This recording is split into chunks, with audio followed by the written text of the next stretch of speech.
யோகிராம் சுரத்குமார், யோகிராம் சுரத்குமார், யோகிராம் சுரத்குமார், ஜெயகுரு ராயா. நம் பகவானுக்கு மிகவும் பிரியமான பக்தை, நெடுநாளைய பக்தை திருமதி கோமதி செல்வராஜ், மதுரை மகளிரோட அங்கத்தினர். அவங்களுடைய பகவானுபவங்களை இப்போ நம்ம கூட பகிர்ந்து கொள்வாங்க. யோகிராம் சிவகுமார், யோகிராம் சிவகுமார், யோகிராம் சிவகுமார், ஜெய் குரு ராயா. தேவகி மாதாக்கு ஜெய். நான் மதுரையில் கோமதி செல்வராஜன். நான் 1984 பகவான் பற்றி சசிகா என்கிட்ட சொன்னாங்க. நான் அப்போ கன்சீவாக இருந்தேன், 4வது குழந்தை கன்சீவாக இருந்தேன். ஏற்கனவே 3 பெண் குழந்தைங்க இருந்தாங்க. கன்சீவாக இருந்தப்போ அவங்க சொன்னாங்க, நான் எனக்கு பையன் வேணும்னு ரொம்ப விரும்பி நான் சொல்லிக்கிட்டு இருந்தேன்.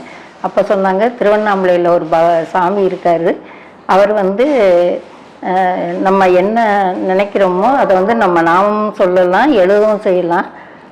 அப்படி இருந்தோம்னா நமக்கு நம்ம நினச்சது நடக்கும்னு ராஜேஸ்வரிம்மா சொன்னதா சசிகா என்கிட்ட சொன்னாங்க.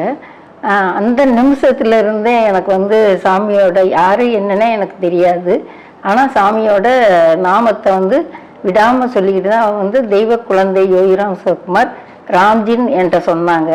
அதுலேருந்து இந்த 2 பேருமே எனக்கு என் மனசில் ரொம்ப நல்லாவே பதிஞ்சிருச்சு. அதுக்கு முந்தைய நான் முருகனோட ரொம்ப டிவோட்டி.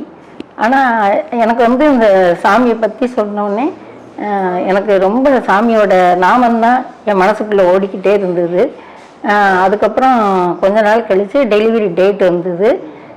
டெலிவரி நாள் பெயின் வந்தோடனே ஆஸ்பத்திரிக்கு போகும்போது சித்தியும் சித்தப்பாவும் எனக்கு திருநீர் பூசினாங்க. அம்மா அருப்புக்கோட்டையிலேருந்து வரல, ஆனால் சித்தி சித்தப்பா மதுரையில் இருக்கனால அவங்க வீட்டுக்கு எனக்கு திருநீர் பூசினாங்க. திருநீர் பூசும்போது கரெக்டாக நெத்தியில் கையை வைக்கும்போது கரண்ட்டு போயிடுச்சு. அப்புறம் ரொம்ப சித்தியும் சித்தமாக ஃபீல் பண்ணாங்க. எனக்கும் ரொம்ப பயமாக இருந்தது. அதுக்கப்புறம் ஹாஸ்பிட்டல் போய் வாசலில் ஏறும்போது பூனை குறுக்க ஓடிச்சு.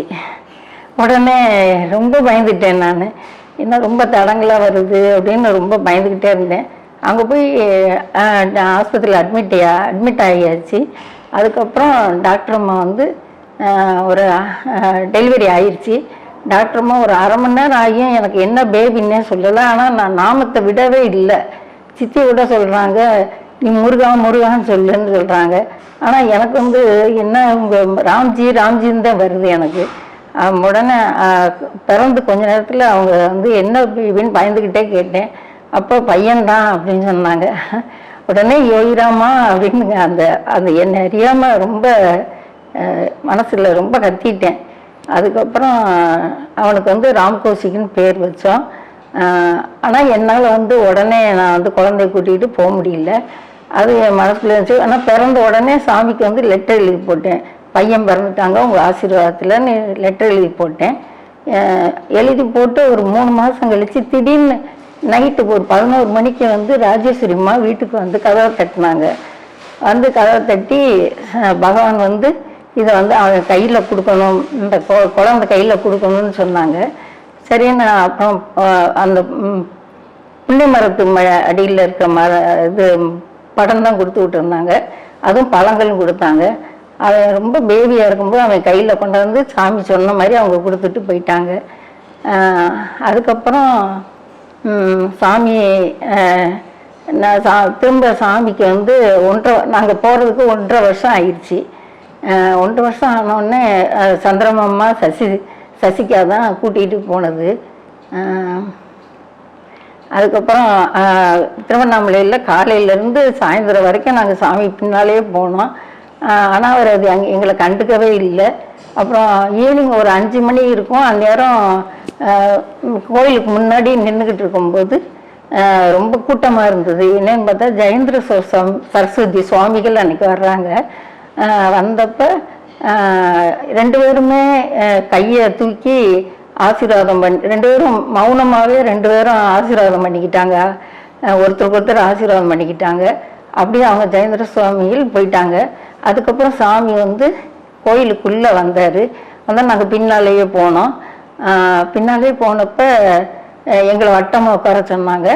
அப்புறம் நாங்கள் வட்டமாக உட்காந்தோம். அப்புறம் என் மகனை பார்த்தாரு.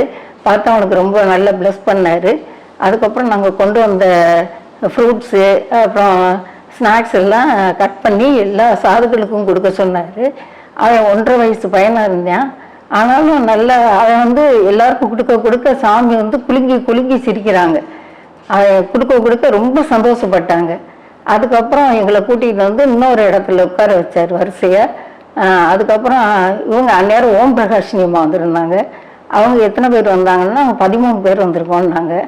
உடனே எங்கள் ஃபேமிலியும் ஓம் பிரகாஷினியம்மா அவங்க வந்தவங்களையும் வட்டமாக உட்கார வச்சுட்டாங்க.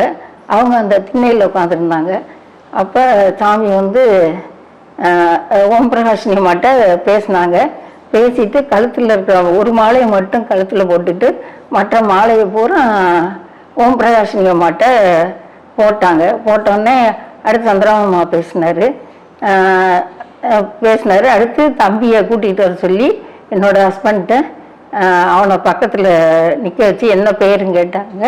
கேட்டுட்டு அந்த ஒரு மாலையை எடுத்து அவன் கழுத்தில் போடும்போது கரெக்டாக கோயில் மணி சத்தம், யானை பிளிற சத்தம், கொட்டு மேல சத்தம், கல்யாண கொட்டு மேல சத்தம் 3 ஒரே டைமில் அவன் கழுத்தில் போடும்போது அது நடந்தது. ரொம்ப சந்தோஷமாக இருந்துச்சு எனக்கு. அந்த யானை பிளிற சத்தத்தை போய் என்னோட ஹஸ்பண்ட்ட யானையை போய் காட்டுங்க அப்படின்னு சொல்லிட்டாங்க. அப்புறம் அவர் போய் காட்ட போனார். அதுக்கப்புறம் காட்டிட்டு வந்துட்டார். அதுக்கப்புறம் சந்திரசேகர் மாமா சொன்னார், கோமதி உங்கள்கிட்ட பேசணும்னு சொன்னா அப்படின்னு சொன்னோடனே சாமி சொன்னார், கோமதிகிட்ட எல்லாம் பேசியாச்சு அப்படின்னு சொல்லிட்டாரு. சொன்னோடனே அதுக்கப்புறம் சசிகா அவங்க ஃபேமிலியை பற்றி எதை கேட்டாங்க, அது சொல்லிக்கிட்டு இருந்தாங்க. அதுக்கப்புறம் நாங்கள் திரும்பி எல்லோரும் வந்துட்டோம், ரூமுக்கு வந்துட்டோம். மறுநாள் காலையில் ரமணாசிரமம் எல்லோரும் போனோம். போயிட்டு வந்தோம். வந்து 10 மணிக்கு சசிகா சொன்னாங்க, 12 மணி இருக்கும். அதனால சசிகா சொன்னாங்க நாங்கள் கோயிலில் திரும்ப சாமியை பார்க்க போகிறோம் அப்படின்னு சொன்னாங்க. அப்போ நான் சொன்னேன், நானும் வரேன் மாமான்னு சொன்னேன். இல்லை உன்கிட்ட நேற்றே சாமி பேசிட்டேன்னு சொல்லிட்டாங்க, அதனால நீ வர வேண்டாம், நீ பிள்ளைகளோட இங்கே இரு, நாங்கள் மட்டும் போய் பார்த்துட்டு வரோம். சசிகா மாமா போயிட்டாங்க. போய் சாமியை பார்க்கும்போது இது கோயிலில் தான் சாமி இருந்திருக்காங்க. இருந்தோடனே பார்த்தோடனே சொல்லியிருக்காங்க, உங்கள் கூட வந்தவங்கெல்லாம் எங்கேன்னு கேட்டிருக்காங்க. கேட்டவுடனே விருதுநர் நாடார் லாட்ஜில் இருக்காங்கன்னு சொன்னோடனே அதே நிமிஷம் அவ்வளோ வேகமாக இவங்க பின்னால் ஓடி தான் வந்தோன்னு சொன்னாங்க. அவ்வளோ வேகமாக வந்து மாடி படிக்கேறி மேலே வந்துட்டாங்க. நான் அந்நேரம் தான் கரெக்டாக மணி 1:15 இருக்கும். நான் படுத்திருந்தேன், தூங்கிட்டேன். எழுப்ப வேணான்னு வேற சொல்லிட்டாங்க. வந்து கட்டில் வந்து உட்காந்துருக்காங்க, நான் கீழே படுத்திருக்கேன். உடனே சாமி என்ன சொல்லிட்டாங்கன்னா, எழுப்ப வேண்டாம் அப்படின்னு சொன்னோடனே நான் வந்து நான் தற்செயலாக திடீர்னு அதை எழுப்பி விட்டதும் சாமி தான்.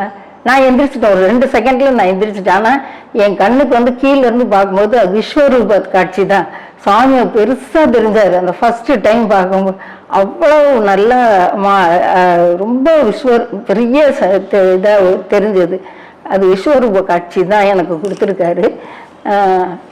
அப்புறம் சாமிகிட்ட அப்புறம் எந்திரிச்சு நான் எல்லாம் சாமி பேசினாங்க, யார் யார் என்ன ஏதுன்னு பிள்ளைங்க பேர் எல்லாமே கேட்டாங்க. எல்லாருமே சொல்லிக்கிட்டு இருந்தோம். தம்பியை நல்லா ப்ளஸ் பண்ணாங்க. அதுக்கப்புறம் சந்திரமாமாட்ட என்ன வச்சுருக்கீங்க சாப்பிடுன்னு கேட்டாங்க. தயிர் வடை இருக்குதுன்னு சொன்னார். உடனே அதை கொடுங்கன்னு சொன்னாங்க. சரின்னு சொல்லி தயிர் வடையை சாப்பிட்டுக்கிட்டு இருக்கும்போது கேட்டாங்க, ரொம்ப டேஸ்ட்டாக இருக்குது, கோமதி உங்களுக்கு இதே மாதிரி செய்ய தெரியுமான்னு கேட்டாங்க. இவ்வளோ டேஸ்ட்டாக நீங்கள் செய்வீங்களான்னு கேட்டாங்க. உடனே நான் வந்து இல்லை சாமி என்னால் செய்ய முடியாதுன்னு. உடனே சசிகாட்ட கேட்டாங்க.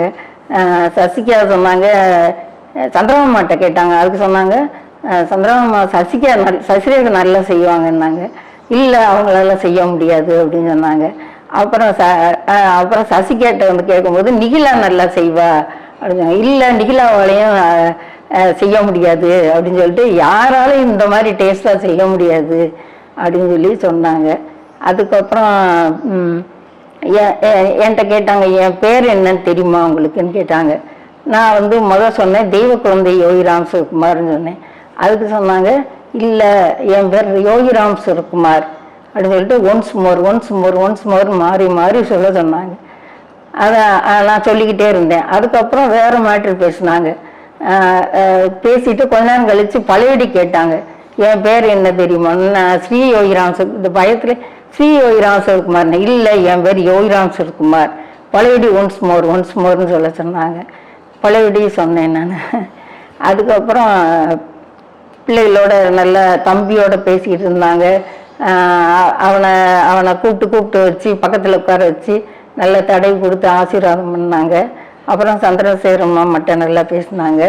அதுக்கப்புறம் மணி 6 ஆயிடுச்சு. 6 ஆன உடனே என்னோடய ஹஸ்பண்டை கூப்பிட்டு இது கிளம்பிட்டாங்க. 6 மணிக்கு கரெக்டாக மணியை பார்த்துக்கிட்டே இருந்தாங்க. 6 மணிக்கு கிளம்பிட்டாங்க. கிளம்பி எந்த இடத்துல கோயிலில் அவங்கள கூட்டிகிட்டு வந்தாரோ அதே இடத்துல இவரை வந்து கையை பிடிச்சி கூட்டிகிட்டு போனவர் அந்த இடத்துல வந்தோடனே கரெக்டாக நீங்கள் போகலாம், லாட்ஜுக்கு போங்கன்னு சொல்லி அனுப்பி விட்டாங்க. அதுதான் என்னோட முதல் அனுபவம். ரொம்ப நல்லா இருந்துச்சு. சாமியை இவ்வளோ நாளும் அந்த நாமத்தை சொல்லி சொல்லி அவரை பார்க்கணுன்னு ஒரு அவ்வளோ ஏக்கம் இருந்தது. அதில் வந்து எனக்கு சாமி பகவானே வந்து என்னை பார்க்க வந்தது ரொம்ப சந்தோஷமா இருந்துச்சு.